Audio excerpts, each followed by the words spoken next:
देखो type number 4 में क्या है, टाइप नंबर 4 बेस्ड है। देखो हमने जो पहले दो टाइप, हम जो पहले 3 टाइप पढ़े उनके 3 टाइप में कौन कौन से टाइप्स थे। फर्स्ट टाइप के अंदर था जब डोमेन आर हो। सेकंड टाइप ऑफ रेंज हमने क्या पढ़ा, जब फिक्स्ड डोमेन है, उसका फिक्स्ड जो है वो उसका इंटरवल रेंज गिवन हो, ठीक है। और थर्ड जो टाइप हमने पढ़ा, वो थर्ड टाइप क्या पढ़ा हमने, ट्रिग्नोमेट्री बेस्ड रेंज, ठीक है ना।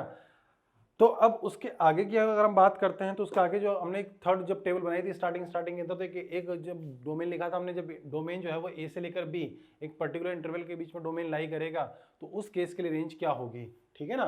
तो वही बात हम यहां करेंगे, इफ डोमेन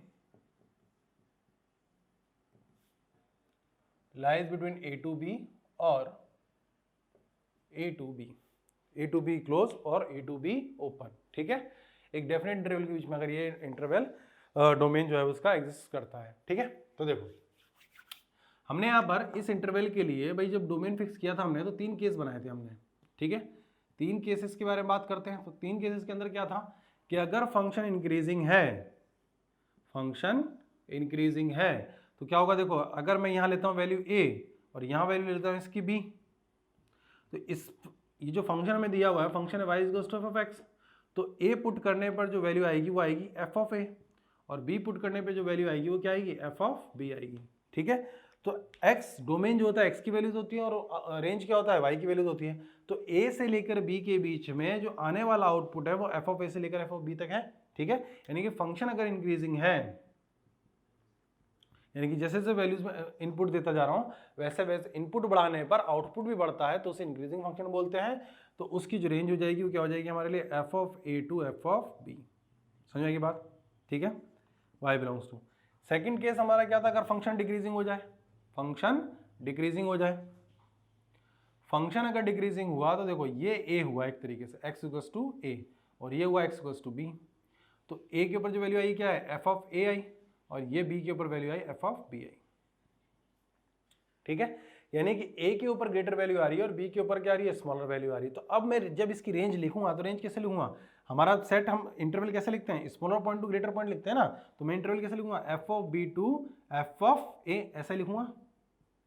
बोलो क्लियर है बात। तो y बिलोंग्स टू क्या हो जाएगा हमारे लिए, f of b to f of a, ठीक है। थर्ड और इंपॉर्टेंट केस, अगर फंक्शन ये हो गया डिक्रीजिंग फंक्शन, थर्ड और इंपॉर्टेंट केस क्या है कि अगर फंक्शन किसी एक पर्टिकुलर वैल्यू तक जाकर वापस आता है ना, या फिर इसमें 2 केस में समझा रहा हूं, या फिर इस तरीके से हो। एक केस क्या है, दोनों पॉइंट पे वैल्यू a और b दोनों पॉइंट पे वैल्यू जो है वो सेम आ रही है, एक केस ये हुआ। और दूसरा और थोड़ा सा कॉम्प्लिकेटेड, यानी कि जब समझ में ये पता नहीं चलता है और मिस्टेक करवाता है इस टाइप के क्वेश्चंस में, x इक्वल्स टू b, जब दोनों वैल्यूज जो है वो इक्वल ना हो, ये ठीक है।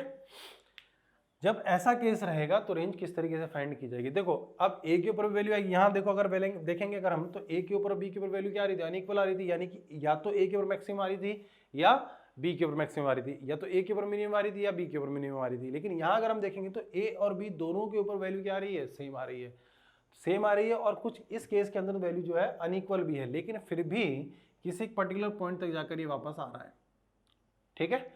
तो ऐसे केसेस जहां पर वैल्यू जो है एक पर्टिकुलर केस पर जाकर वापस आती है, उस कंडीशन में हमें करना क्या है कि इक्वल हो जाए दोनों वैल्यूज। एक तो तरीका ये है कि हमें यह पहचानने में आएगा जब f ऑफ a और f ऑफ b दोनों पॉइंट की वैल्यू क्या हो जाएगी, सेम हो जाएगी।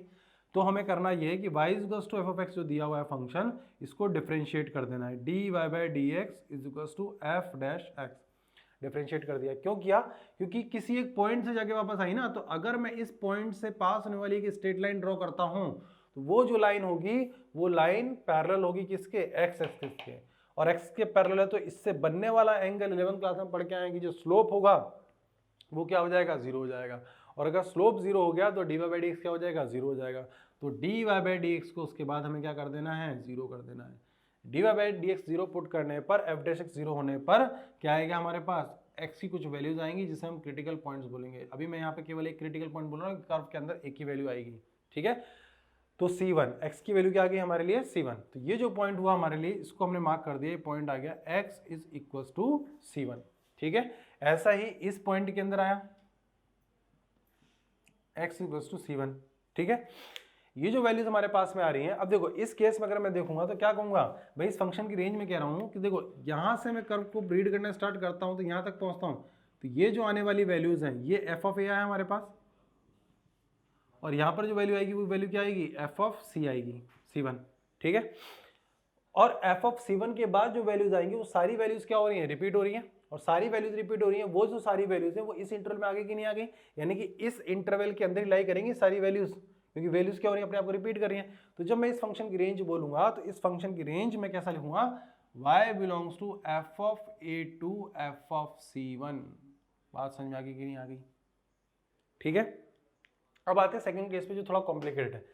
काम इतना ही करना है हमको, यानी कभी भी जब रेंज फाइंड करने बोला जाए, यानी कि इक्वल भी आ रहा हो तो भी आप एक बार इसको क्रॉस चेक कर लेना कॉम्पिटिटिव एग्जाम्स के अंदर, ठीक है ना। क्रॉस चेक कर लेने से फायदा ये होगा हमको कि अगर by the in case derivative, cross check क्या करना है, डेरिवेटिव को इक्वल टू 0 पुट करना है, और डेरिवेटिव को इक्वल टू 0 पुट करने पे अगर पॉइंट आ गया तो अच्छी बात है, तो इस मेथड को फॉलो करना है। नहीं आता है तो ये तो रेंज है ही सी हमारी, समझे की बात। यानी कि अगर इस इंटरवल के अंदर हम बात करते हैं, यानी कि इस इंटरवल की रेंज के बारे में बात करेंगे, तो आपको डेरिवेटिव तो फाइंड करके क्रॉस चेक करना ही है। मैं ऐसा एक एग्जांपल बताऊंगा जहां पर आपको दिखेगा कि रेंज तो ये है, लेकिन जब उसको डेरिवेटिव करके चेक किया गया तो रेंज कुछ और थी, है ना। तो देखो एफ ऑफ ए और एफ ऑफ बी, अब इससे प्रॉब्लम क्या है, देखो ए के वक्त में देखूंगा तो एफ ऑफ ए वैल्यू आ रही है, और अकॉर्डिंग टू ग्राफ ये वैल्यू जो है वो एफ ऑफ बी से ज्यादा है कि नहीं है, और इसमें जो मैक्सिमम वैल्यू जा रही है वो कहां तक जा रही है, एफ ऑफ सी तक जा रही है। अब अगर मैं रेंज बोलूं इसकी, तो रेंज क्या बोलूंगा, एफ ऑफ ए से लेकर एफ ऑफ सी तक बोलूं क्या रेंज, नहीं बोल सकते, क्योंकि ये जो वैल्यूज आ रही हैं ये वैल्यूज तो इसके अंदर आई गई, आगे की नहीं आ गई। अगर मैं यहां से लेकर यहां तक की बात करता हूं तो ये सारी वैल्यूज इसके पास तो है ही ना, यहां तक तो आ ही रही हैं।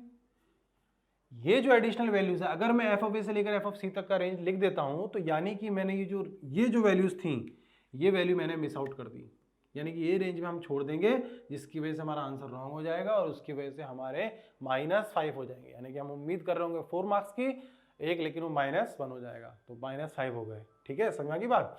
तो इसीलिए इस चीज को बचाने के लिए अब देखो, तो यानी कि रेंज जब मैं लिखूंगा तो क्या लिखूंगा, ये पॉइंट बी था हमारे लिए, ये पॉइंट बी है, तो एफ ऑफ बी से लेकर एफ ऑफ सी तक रेंज लिखना सही है कि एफ ऑफ ए से लेकर f of c, f of b से लेकर एफ ऑफ सी तक, क्योंकि एफ ऑफ ए से लेकर f of c f of b से लेकर एफ ऑफ सी में तो एग्जिस्ट कर ही जाएगा, समझ में आ गई बात, ठीक है। तो f of b to f of c ये रेंज हो जाएगी फंक्शन की, समझ में आ गई बात, ये कॉन्सेप्ट समझ में आया, ठीक है। तो यानी कि जब एक फिक्स इंटरवल के अंदर, यानी कि ए से लेकर बी के बीच में रेंज जब भी दी जाए, आपको करना क्या है, आपको इंक्रीजिंग डिक्रीजिंग चेक करने के साथ साथ आपको ये भी देख लेना है कि फंक्शन का डेरिवेटिव 0 तो नहीं हो रहा किसी पर्टिकुलर पॉइंट पर, और वो जो पॉइंट आएगा वो पॉइंट ए से बी के बीच में ही लाई करना चाहिए। ऐसा नहीं है कि ए से बी के बीच में पॉइंट नहीं आना, फिर भी हम तो जबरदस्ती इसी कॉन्सेप्ट को लगाए जा रहे हैं, है ना। ए से बी के बीच में लाई करना चाहिए भाई, ये सी, अब ये सी पॉइंट इसके बाहर आ रहा तो हमें उससे क्या मतलब है, हमें कोई मीनिंग नहीं है उससे, ठीक है ना। तो वो जो पॉइंट है वो पॉइंट इस इंटरवल के बीच में लाई करना चाहिए, तभी हम इस फॉलोइंग कॉन्सेप्ट को यूज करेंगे, ठीक है।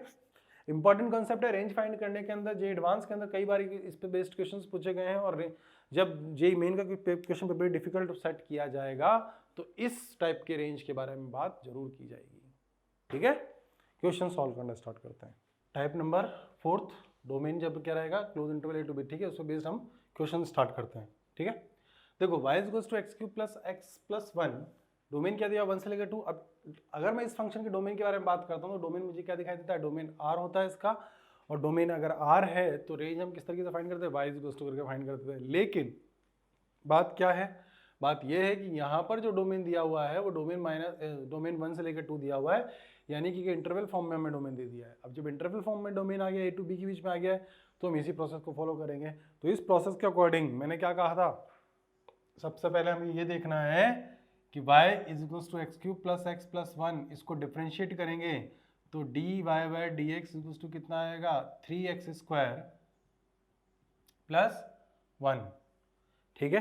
तो dy by d x equals to 0 होता है कि नहीं होता है, क्योंकि मुझे तभी पता चलेगा ना इस इंटरवल के बीच में अगर कोई वैल्यू अगर x के एग्जिस्ट करती होगी जहां पर ये फंक्शन टर्न होके आ रहा होगा, तो वो पॉइंट हमें आइडेंटिफाई करना जरूरी है पहले, ठीक है। तो अगर हम इसको देखते हैं तो 3x स्क्वायर प्लस 1 ये जो वैल्यू है वो कभी भी 0 नहीं हो सकती, which is not possible to equals to 0। ठीक है, अब जब ये 0 नहीं हो सकती है यानी कि कोई ऐसा पॉइंट नहीं होगा जहां पर ये टर्न होकर आया होगा या जहां पर उसका स्लोप 0 हुआ होगा। तो अब जब ये 0 नहीं होगा तो अगर हम देखें तो ये 0 नहीं है तो क्या होगा, देखो पॉजिटिव प्लस पॉजिटिव क्या होगा, पॉजिटिव हुआ यानी ग्रेटर देन 0 हुआ, और ग्रेटर देन 0 हुआ दैट मींस फंक्शन क्या हो गया, इंक्रीजिंग फंक्शन हो गया। इंक्रीजिंग फंक्शन है तो रेंज क्या लिखी थी हमने, f of a to f of b, यानी कि इसमें 1 पुट करता हूं तो f ऑफ 1 और f ऑफ 2, तो f ऑफ 1 पुट करने पे जो वैल्यू आएगी कितनी जाएगी 3, और 2 पुट करने पर वैल्यू क्या जाएगी 8 प्लस 10 प्लस 1 11,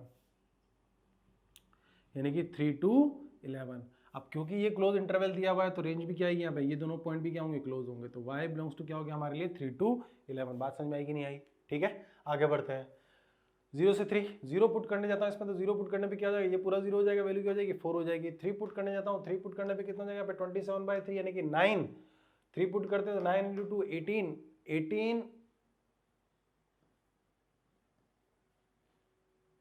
27, 3 पुट करते हैं, हाँ तो 3 पुट करते हैं तो 9 माइनस 18 हो जाएगा यहाँ पे 18, तो -9, और यहाँ 3 पुट करेंगे, 3 पुट करने में कितना हो जाएगा 15 माइनस 9, 15 माइनस 9 कितना हो जाएगा 6 प्लस 4 कितना हो जाएगा 10।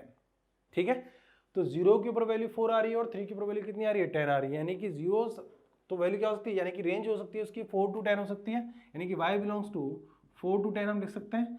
लेकिन अब 4 to 10 तभी हम लिखेंगे जब इसका डिफरेंशिएट करने पर, इसको डिफरेंशिएट करने पर वैल्यू 0 नहीं आनी चाहिए, किसी भी x की वैल्यू 0 नहीं होनी चाहिए। तो क्रॉस चेक करने के लिए मैं डेरिवेटिव यानी कि dy/dx को 0 कर देता हूँ। dy/dx इक्वल्स टू कितना हो जाएगा, देखो 3 into x² minus 4x plus 5। ठीक है, कट कर देते हैं तो क्या आ जाएगा यहाँ से x² माइनस 4x प्लस 5। अब बताओ इसको dy/dx को हम 0 कर सकते हैं, यानी कि जो क्वाड्रेटिक हमारे सामने दिखाई दे रही है क्या इसके रूट्स रियल रूट्स पॉसिबल हैं। देखो 4 फैक्टराइज करने पे कितना, इसको फैक्टराइज करते हैं तो फैक्टराइज करने के लिए क्या चाहिए हमको, इसका डिस्क्रिमिनेंट जो है वो ग्रेटर देन 0 चाहिए। डी में फाइंड कर ले तो डी फाइंड करूँगा तो कितना हो जाएगा 4² यानी कि 16 माइनस 4 into 5 यानी कि 20, तो यहाँ से कितना हो जाएगा 20 plus 16 -4 which is less then 0, discriminant less than 0 हो गया, और डिस्क्रिमिनेंट लेस देन 0 हो गया तो no real values of x है। तो यानी कि हम ये कह सकते हैं कि फंक्शन किसी भी पॉइंट पे जाकर टर्न नहीं हुआ है, या तो फंक्शन इंक्रीजिंग रहा है या डिक्रीजिंग रहा है। तो फंक्शन ऑब्वियसली इंक्रीजिंग है क्योंकि स्मॉलर वैल्यू पुट करने पर 4 आया और ग्रेटर वैल्यू पुट करने पर 10 आया है। ठीक है, आगे बढ़ते हैं। sin x माइनस 2x, तो देखो अगर इस फंक्शन की डोमेन के बारे में बात करूँ, डोमेन इसका r होगा, लेकिन हमें यहाँ स्पेसिफाई करके दिया हुआ है 0 to π/2। अब 0 to π/2 में दिया हुआ है तो क्या करोगे, पहले 0 पुट करोगे, देन उसके बाद π/2 पुट करोगे, तो 0 पुट करने में क्या बन जाएगा 0 बन जाएगा, और π/2 पुट करने पर कितना बन जाएगा, π/2 पुट करने पर 1 हो जाएगा, और 1 माइनस पाई। ठीक है, तो देखो 0 ग्रेटर हुआ कि 1 माइनस पाई ग्रेटर हुआ, 0 ग्रेटर हुआ कि 1 माइनस पाई, तो क्या हो जाएगी नेगेटिव क्वांटिटी जाएगी, तो क्या लिखेंगे हम 1 minus pi to 0 y belongs to. अब इसको क्रॉस चेक करना है, यही रेंज रहेगी, तो उसके लिए क्या करना करेंगे, इस फंक्शन को एक बार डिफरेंशिएट करके चेक कर लेंगे कि ये फंक्शन की वैल्यू किसी एक पर्टिकुलर पॉइंट पे 0 तो नहीं हो रही है। ठीक है, तो देखो dy/dx is equals to cos x minus 2, dy/dx equals to 0, तो cos x minus 2 is equals to 0, cos x is equals to 2। क्या ये पॉसिबल है, कभी भी पॉसिबल नहीं है, क्योंकि cos की मिनिमम वैल्यू -1 और मैक्सिमम वैल्यू जो है वो 1 होती है। ठीक है, तो ये कंडीशन तो पॉसिबल है ही नहीं, तो यानी कि यहाँ पर भी x की कोई वैल्यू एग्जिस्ट नहीं करती जहाँ पे फंक्शन जाके टर्न हुआ होगा, यानी कि फंक्शन ऑब्वियसली आइदर इंक्रीजिंग है और डिक्रीजिंग है। वो पता कैसे चल रहा है हमको, यहाँ से देखो स्मॉलर पॉइंट पुट करने पर वैल्यू क्या आई, ग्रेटर आई, 0 पुट करने वैल्यू क्या आई, ग्रेटर आई, यानी कि 0 आया तो वो क्या है इस क्वांटिटी से बड़ा है, और इस क्वांटिटी से बड़ा यानी कि स्मॉलर पॉइंट पुट करने पर वैल्यू क्या आई, मैक्सिमम वैल्यू आई, और ग्रेटर पॉइंट पुट करने वैल्यू क्या आ रही है उसकी मैक्सिमम आ रही है, तो फंक्शन क्या हो गया डिक्रीजिंग फंक्शन हो गया। तो इस फंक्शन की रेंज क्या हो जाएगी हमारे लिए 1 माइनस पाई से लेकर 0। आगे बढ़ते हैं नेक्स्ट क्वेश्चन पे। देखो नेक्स्ट क्वेश्चन के अंदर डोमेन डिटरमाइन नहीं किया हुआ है, उससे ऊपर वाले क्वेश्चन के अंदर सब में क्या है डोमेन दिया हुआ था, तो हमने कह लिया भाई इस पर्टिकुलर इंटरवल में डोमेन लाई कर रहा है तो इस कंसेप्ट से सॉल्व होगा। लेकिन जब डोमेन दिया हुआ नहीं है तो सबसे पहला काम रेंज फाइंड करने के लिए क्या होता है, डोमेन डिटरमाइन करना पड़ता है हमको। तो डोमेन डिटरमाइन हम इसका करने जाते हैं, तो देखो क्या दिखाई दे रहा है, ये क्वांटिटी अंडर रूट में और ये क्वांटिटी भी अंडर रूट में है। तो डोमेन डिफाइन करने के लिए फर्स्ट रूट वाली जो कंडीशन है वो ग्रेटर देन इक्वल टू 0 होनी चाहिए। सेकंड रूट वाली कंडीशन 5 माइनस एक्स भी क्या होना चाहिए, ग्रेटर देन इक्वल टू 0 होना चाहिए। तो इसके अकॉर्डिंग क्या आएगा, x is greater than equal to 1 और इसके अकॉर्डिंग हो जाएगा x is less than equal to 5।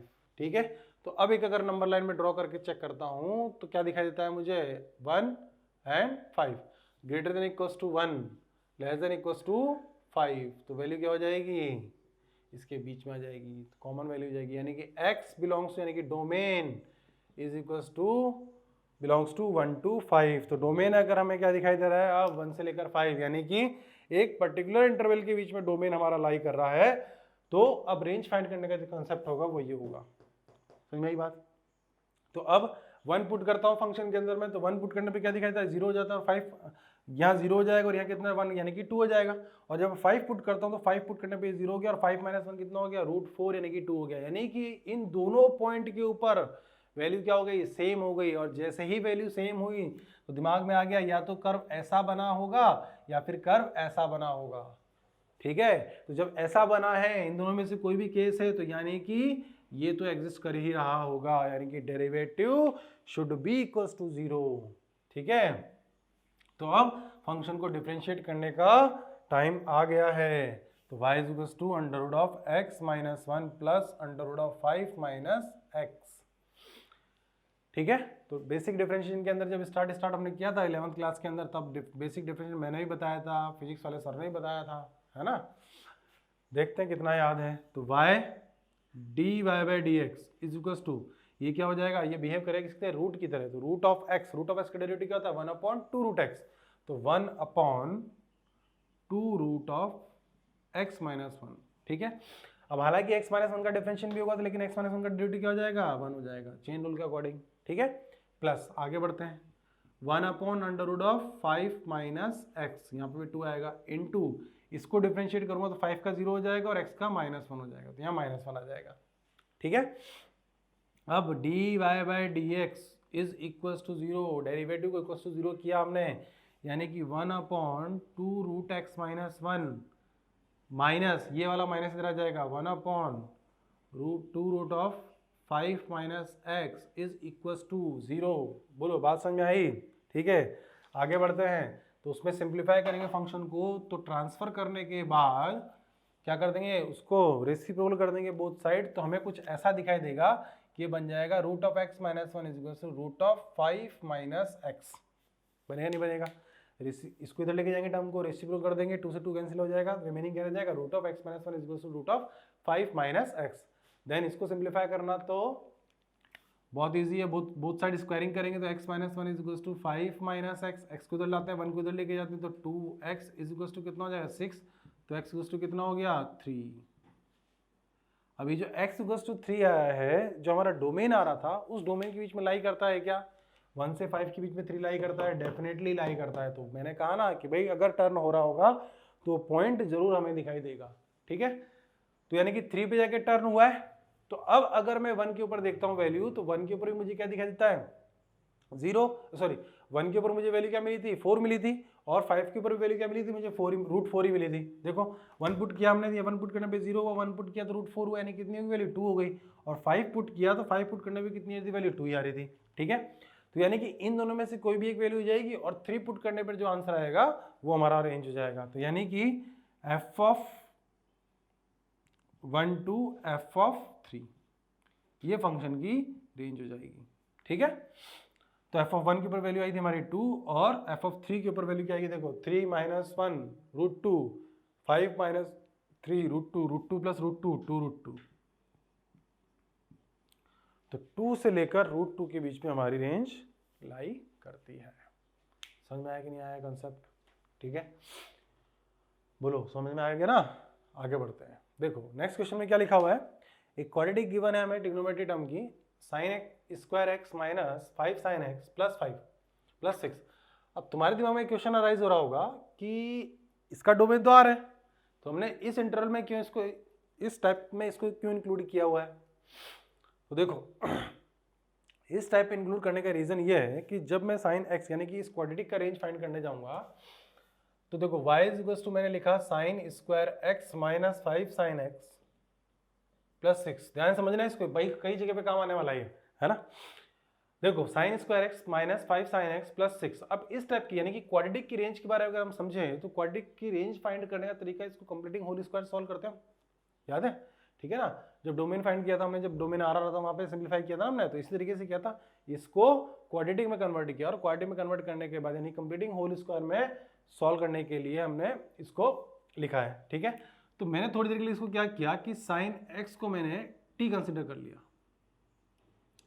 तो y इज टू क्या हो जाएगा T square minus 5t plus 6। बोलो होगा कि नहीं होगा। अब भले ही यहां पर अगर x बिलोंग्स टू r था और यहां आता हूं तो t बिलोंग्स टू कितना हो जाएगा, -1 to 1 हो जाएगा। बोलो बात क्लियर हुई कि नहीं। क्यों मैंने इसको इस पर्टिकुलर इस टाइप में इसको क्वेश्चन को लिया है, क्योंकि जब हमें क्वेश्चन सॉल्व करना है तो उस टाइम पे हमारे लिए डोमेन जो है वो एक फाइनाइट इंटरवल के बीच में लाई कर रहा है, -1 to 1 के बीच में लाई कर रहा है, ठीक है। आगे बढ़ते हैं, तो इसको सिंप्लीफाई करने के लिए क्या करेंगे, y इज इक्वल टू देखो t square minus completing whole square से सिंप्लीफाई करते हैं ना इसको, प्लस कंप्लीटिंग होल स्क्वायर के अकॉर्डिंग क्या करेंगे, इसको t का जो कोफिशिएंट है उसका हाफ का होल स्क्वायर ऐड और सब्ट्रैक्ट करेंगे, यानी कि 25/4 ऐड किया और सब्ट्रैक्ट किया। क्लियर इतनी बात, ठीक है। आगे देखो y is equal to t, ये होल स्क्वायर बन जाएगा किसका, 5/2 होल स्क्वायर। इसको सिंप्लीफाई करेंगे तो सिंप्लीफाई करने पे क्या आएगा हमारे लिए, देखो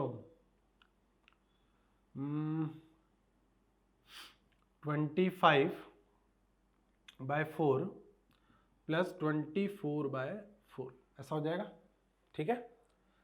तो t माइनस 5/2 होल स्क्वायर, यहाँ रिमेनिंग रह जाएगा हमारे लिए कितना, -1/4 और ये y हो जाएगा। इस y को पास 1/4 लाते हैं तो y 1/4 is equal to t minus, अच्छा डोमेन तो फिक्स हो ही गया है, तो डोमेन फिक्स होने के बाद सिंपल सी चीज क्या कर सकते हैं इसमें, x की वैल्यू 1 पुट कर सकते हैं और x की वैल्यू -1 पुट कर सकते हैं। अब क्योंकि वैल्यू -1 से 1 के बीच में लाई करती है इसकी, तो एक चीज आपको ध्यान रखने वाली बात ये भी है कि -1 से लेकर 1 के बीच की रेंज के लिए फंक्शन जो है अपने आप को रिपीट करता है कि नहीं करता। साइन एक्स की वैल्यू -1 से 1 के बीच में लाई करेगी, ठीक है ना। तो वैल्यू क्या होती है, इस पर्टिकुलर इंटरवल में अपने आप को रिपीट कर सकती है, ठीक है। तो देखो जब मैं इसे 1 पुट करता हूँ, यानी कि इस फंक्शन की मिनिमम वैल्यू कब होगी, जब इसमें 5/2 आएगा। और 5/2 पॉसिबल है क्या, 5/2 पॉसिबल नहीं है ना, क्योंकि वो वैल्यू क्या हो जाएगी, ग्रेटर देन 1 हो जाएगी, और ग्रेटर देन 1 होने की वजह से वो पॉसिबल तो है नहीं साइन एक्स की वैल्यू।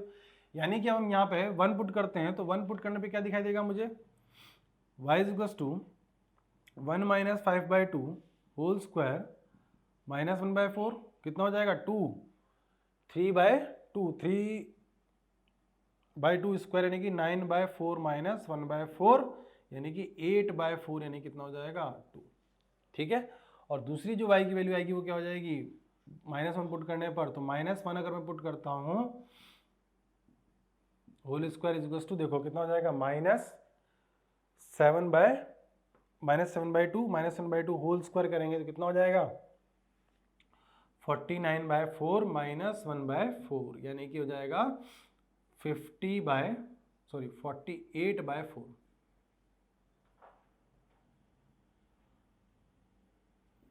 और 48/4 यानी कि 1 2 12, तो 2 to 12 जो है इस फंक्शन की हमारे लिए रेंज हो जाएगी। समझ की बात, ठीक है। आगे बढ़ते हैं, नेक्स्ट क्वेश्चन को देखो। नेक्स्ट क्वेश्चन को अगर हम देखते हैं तो दिखाई दे रहा है हमको sine square x plus cos raise to power 4x, ठीक है। Sine square plus sine cos raise to power 4, ठीक है ना। तो अगर इससे प्रीवियस वाले क्वेश्चन को अगर मैं देखता हूं तो मुझे दिखाई देता है कि यहाँ पर क्वाड्रेटिक थी, यहाँ पर भी हम इसको क्वाड्रेटिक में कन्वर्ट कर सकते हैं कि नहीं कर सकते, डेफिनेटली कर सकते हैं। कैसे करोगे, y is equal to 1 minus cos square लिख लिया इसको, क्या दिक्कत है, plus cos raise to power 4 को एज इट इज रहने दिया, समझ में बात नहीं आई। 1 माइनस इस साइन स्क्वायर को मैंने लिखा 1 माइनस कॉस स्क्वायर, तो 1 minus cos square plus cos raise to power 4, तो ये क्वाड्रेटिक बन जाएगी हमारे लिए, बाय क्वाड्रेटिक बन जाएगी cos raise to power 4x minus cos square x plus 1। अब कॉस स्क्वायर x को थोड़ी देर के लिए अगर हम t पुट कर देते हैं तो y इक्वल टू मुझे कुछ ऐसा दिखाई देगा t square minus t plus 1। अब देखो cos x को हम t भी लिख सकते थे, लेकिन t पुट करने पे क्या बनती है, बाय क्वाड्रेटिक बनती है, और बाय क्वाड्रेटिक के फैक्टराइजेशन में थोड़ी दिक्कत होती है ना, तो इसलिए हमने इसको क्या किया है cos स्क्वायर, क्योंकि इवन टर्म है ही ना दोनों के पास, cos स्क्वायर था ही सही, तो cos स्क्वायर को हमने t पुट कर दिया, तो t square minus t plus 1 quadratic दिखाई दी। अब इसको भी इस पैटर्न में इसलिए रखा हमने क्योंकि डोमेन अगर हम देखते हैं इसका फंक्शन का तो डोमेन तो r था, लेकिन इस पर्टिकुलर इंटरवल में रखने का रीजन यही है कि इस cos को, देखो cos की रेंज क्या होती है -1 to 1, और स्क्वायर की रेंज क्या हो जाएगी 0 to 1, ठीक है। तो t बिलोंग्स टू हमारे लिए जो हुआ वो 0 से लेकर 1 के बीच में लाई किया, ठीक है। अब मैं t की वैल्यू पुट कर दूंगा, t की वैल्यू पुट करके चेक कर लेंगे मेरे रेंज क्या आएगी इसकी। तो y इज इक्वल्स टू, देखो t square minus t by 2, यानी कि इसका हाफ 1/2 का होल स्क्वायर कितना 1/4, तो 1/4 प्लस इस 1 को मैंने ब्रेक कर दिया और इसको लिखा 1/4 प्लस 3/4। हालांकि वो भी करते हो, उसका जो हाफ है उसको स्क्वायर को ऐड और सब्ट्रैक्ट करें हम, तो 1/4 ऐड होगा, 1/4 सब्ट्रैक्ट होगा, तो 1/4 सब्ट्रैक्ट होगा कहाँ से 1 से, तो 1 माइनस 1/4 कितना हो जाएगा 3/4 ही आएगा, ठीक है। तो y is equals to t square t minus 1/2 whole square plus 3/4, ठीक है। अब इसकी रेंज मुझे कैलकुलेट करनी है, ठीक है ना। तो देखो ध्यान सॉल्व करने का तरीका वही है कि t माइनस 1/2 होल स्क्वायर, ये वैल्यू 0 होगी तभी मिनिमम हो सकता है। मिनिमम वैल्यूज की हो, किसी भी स्क्वायर टर्म की मिनिमम वैल्यू कितनी होती है 0 ही होती है, तो स्क्वायर टर्म की मिनिमम वैल्यू, तो ये 0 कब हो सकता है, ये 0 होगा 1/2 पर, 1/2 इसके बीच में लाई करता है क्या, डेफिनेटली 1/2 इसके बीच में लाई करता है, तो उस पॉइंट पर जाके वैल्यू इसकी 0 हो जाएगी, तो इसकी मिनिमम वैल्यू यानी कि y मिनिमम कितना हो जाएगा, y minimum is equals to 3/4 at t is equals to 1/2, ठीक है। और मैक्सिमम देखो अगर 1 पुट करता हूं तो 1/2 आता है, और 0 पुट करता हूं तो भी कितना आता है 1/2 ही आता है, तो 1 पुट कर दे या 1/2 पुट कर दे तो y मैक्सिमम मिल जाएगा हमको, तो कितना हो जाएगा 1/2 पुट 1/2 1/4 और 3/4 प्लस 1/4 यानी कि 1, तो रेंज क्या होगी इसकी 3/4 to 1, ये इस फंक्शन का रेंज हो गया, ठीक है। नेक्स्ट क्वेश्चन देखो, y is equals to mod of sine x plus mod of cos x। अब ध्यान में तो ये आ रहा होगा कि भाई ये साइन और कॉस का कॉम्बिनेशन है, और इसका रेंज फाइंड करने के लिए हम क्या कर सकते हैं, √2 मल्टीप्लाई और √2 मल्टीप्लाई डिवाइड करके सिंगल ट्रिग्नोमेट्री टर्म में कन्वर्ट कर सकते हैं, या ऐसा समझ सकते हैं हम कि under of a square negative of under of a square plus b square से positive of under of a square plus b square के बीच में इसकी रेंज लाई करती है, यानी कि -√2 से लेकर √2 के बीच में इसकी रेंज लाई करती है, सीधे दिखाई दे रहा है। लेकिन प्रॉब्लम यहाँ पर क्या है कि वहां पर अगर हम रेंज की बात करते थे, यानी कि साइन और कॉस की वैल्यू के बारे में बात कर रहे थे, तो वो वैल्यू क्या थी हमारे लिए -1 से लेकर 1 के बीच में लाई कर रही थी, ठीक है। लेकिन यहाँ पर जो प्रॉब्लम क्या है कि इसकी वैल्यू जो है वो sin x mod of sin x की वैल्यू 0 से लेकर 1 के बीच में लाई करेगी, मॉड ऑफ cos x की वैल्यू भी 0 से लेकर 1 के बीच में लाई करेगी, ठीक है। तो इसी चीज को समझने के लिए, यानी कि इसके अंदर वो प्रॉब्लम आ रही है, देखो ध्यान से देखोगे अगर तुम, तो अगर मैं थोड़ी देर के लिए इस क्वेश्चन को सॉल्व करने के लिए क्या करता हूं, मॉड ऑफ sin x को मैंने t ले लिया थोड़ी देर के लिए, समझना इस बात को, मॉड ऑफ sin x को मैंने t लिया, ठीक है। तो y is equals to t plus under of 1 minus mod of sin square x, बोलो ऐसा लिखा जा सकता है इसको, mod of cos square x को, मॉड ऑफ cos x को मैंने क्या लिखा under of 1 minus sin square mod of x, ठीक है। तो y is equals to t plus under of 1 minus t square, बोलो क्लियर हुई बात की नहीं यहाँ तक। अब ध्यान से देखना यहाँ पे, अगर मैं मॉड ऑफ साइंस के बारे में बात करता हूँ, इसकी रेंज कितनी होती है 0 से लेकर 1 के बीच में इसकी रेंज है, अब पुट करो 0 से 1, अब t की वैल्यू अगर मैं 0 पुट करता हूँ तो 0 पुट करने पे कितना बन जाएगा 1 बन जाएगा, ठीक है। और 1 पुट करता हूँ तो 1 पुट करने पे कितनी वैल्यू बन जाएगी इसकी 1 बन जाएगी। समझ में आई बात, प्रॉब्लम कहाँ थी, अगर हमने इस फंक्शन को इस तरीके से लिखा, यानी कि अगर इस फंक्शन की जो हम रेंज बोल रहे थे -√2 से लेकर √2 के बीच में, तो मे बी वो जो रेंज थी वो इनकरेक्ट थी, ठीक है। वो हमने क्रॉस चेक कर लिया इसको इस तरीके से सब्स्टिट्यूट करके कि भाई t 0 से लेकर 1 के बीच में दोनों पे फंक्शन, इस फंक्शन की वैल्यू जो है एक फाइनाइट इंटरवल के बीच में इसकी जो वैल्यू आ रही है वो दोनों पॉइंट पर सेम आ रही है, यानी कि टाइप नंबर 4 के ऊपर इसकी रेंज आ रही है, ठीक है। तो इस टाइप के फंक्शंस की रेंज फाइंड करने का तरीका क्या है, फंक्शन को डिफरेंशिएट करो, तो dy/dt फाइंड करता हूँ, dy/dt फाइंड करूँगा तो ये 1 हो जाएगा, प्लस रूट ऑफ x का डेरिवेटिव क्या हो जाएगा 1/2 √x, और चेन रूल के अकॉर्डिंग रूट के अंदर जो क्वांटिटी लिखी हुई है जिसको हमने एक्स कंसीडर किया था उसका डिफरेंशिएशन करेंगे तो 1 का डेरिवेटिव 0 हो जाएगा और -2 स्क्वायर का -t स्क्वायर का -2t हो जाएगा। बोलो क्लियर इतनी बात? ठीक है, तो dy/dt is equals to, LCM वगैरह लेके सिंप्लीफाई करके लिखता हूँ मैं इसको, तो देखो यहाँ से 2 से 2 कट हो जाएगा, तो under of 1 - t square -t divided by under of 1 - t square, ऐसा लिखा है इसको।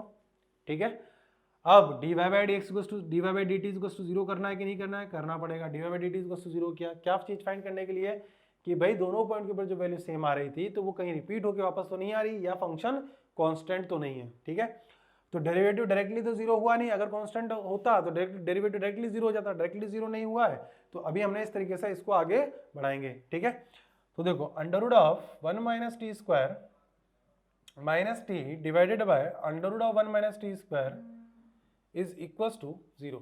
अब देखो डिनोमिनेटर तो 0 हो नहीं सकता है तो न्यूमरेटर ही 0 होगा, तो न्यूमरेटर 0 करना है हमें, तो 1 - t square -t is equals to 0, t को तो लेके गए तो 1 - t square under root is equals to t, squaring both side, तो 1 - t square is equals to कितना हो जाएगा? t स्क्वायर, तो 2t square is equals to 1 यानी कि t square is equals to 1/2 यानी कि t इज इक्वल्स टू ±1/√2, तो t इज इक्वल्स टू +1/√2 है। तो क्या ये दो पॉइंट जो हमारे पास आ रहे हैं इन दो पॉइंट में से कोई पॉइंट इस लाइन इस इंटरवल के बीच में लाई करता है? बिल्कुल लाई करता है, 1/√2 इस इंटरवल के बीच में लाई करता है, यानी कि फंक्शन वहीं उसी पॉइंट से जाकर ब्रेक होकर वापस लौट कर आया है। ठीक है, तो कैसे फाइंड करेंगे रेंज अब हम? तो f(0)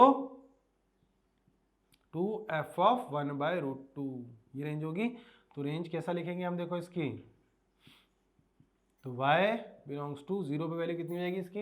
0 पे वैल्यू हमने देखी थी कि भाई 0 पुट करने पे फंक्शन की वैल्यू क्या हो रही है? 1 हो रही है। ठीक है, और √2 पुट 1/√2 पुट करते हैं तो 1/√2 पुट करने में 1/√2 1/2 यानी कितना हो जाएगा? यहाँ से 1/√2 हो जाएगा, तो 2/√2, तो 2/√2 कितना बन जाएगा? √2 बन जाएगा। यानी कि इस फंक्शन की जो रेंज आई हमारे लिए वो क्या है? y belongs to 1 to √2। Clear हुई कि नहीं बात? ठीक है, यानी कि जो हम ये रेंज लिख रहे थे वो रेंज मिस्टेक थी कि नहीं थी? इस रेंज की में मिस्टेक था कि नहीं था? और इस रेंज को हम इस तरीके से भी समझ सकते थे कि भाई ये जो रेंज दिखा रहा था वो नेगेटिव से लेकर पॉजिटिव दिखा रहा था, लेकिन यहाँ जो मॉड दिया हुआ है यानी कि मॉड ऑफ sin x और मॉड ऑफ cos x, ये वैल्यू तो नेगेटिव हो ही नहीं सकती है। और अगर मैं इसको 0 की तरफ ले जाता तो 0 से लेकर √2 का रेंज लिख देता, तो 0 से लेकर √2 के अंदर इनकम्प्लीट रेंज होने का डाउट हो रहा था, इसलिए हमने इसको इस तरीके से सिंप्लीफाई किया तो हमारा डाउट क्लियर हुआ। ठीक है, तो इस फंक्शन की रेंज क्या होगी? 1 to √2। इंपॉर्टेंट क्वेश्चन है, पूछा गया क्वेश्चन है, इसको ध्यान समझना। नेक्स्ट क्वेश्चन देखो, इसी का सब पार्ट बोल सकते हैं आप इस क्वेश्चन को। इसमें क्या बोला गया है? सिर्फ सेम फंक्शन दिया हुआ है और एक ग्रेटेड इंटीजर फंक्शन दे दिया। ठीक है, अब तो पता ही है हमको सॉल्व करने के बाद कि mod of sin x plus mod of cos x की जो रेंज है वो कितनी है? 1 से लेकर √2 के बीच में लाई कर रही है, तो उसका ग्रेटेस्ट इंटीजर कितना हो जाएगा? देखो ग्रेटेस्ट इंटीजर कितना बन जाएगा? 1 से लेकर √2, यानी कि 1 से लेकर 2 के बीच की तो वैल्यूज है और 1 से लेकर 2 के बीच में रेंज के आउटपुट जो आता है वो कितना आता है? 1 ही आता है। तो यानी कि ये कांस्टेंट फंक्शन है और इसका वैल्यू क्या है? y equals to 1। समझने के बाद ये हो गया आपका type number 4 complete. Next start करते हैं टाइप नंबर 5।